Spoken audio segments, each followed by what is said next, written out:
In today's energy markets, let's take a look at WTI crude futures today as they're realizing a nice bounce today. After 5 days of selling pressure highlighted by yesterday's big sell-off, we are seeing them up better than 2% currently.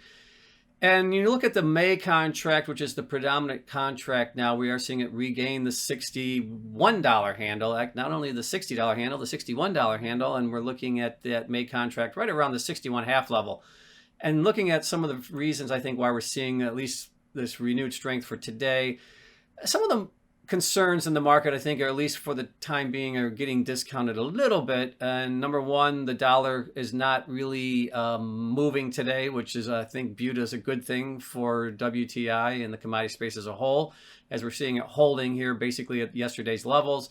Number two, the tensions between China and the U.S. certainly came to a head yesterday, it appears, and some of the narratives in the market, some of the themes that were working their way through the market. And I think that exacerbated some of the selling pressure yesterday. And at least today, the market's, I think, digesting that and taking a second look at that and trying to interpret how that will play into the market moving forward. So those factors, I think, at least for today, are, again, being discounted. And the final thing I want to point to are the rig counts. Now, we did see a nice bounce in the rig counts today, up 9 week over week. So again, some moderation here in these rig counts for the last few weeks, but this week we're seeing a nice uptick in rig counts. So I think that's another factor here why we're seeing potentially, at least for the time being, a little bit of strength.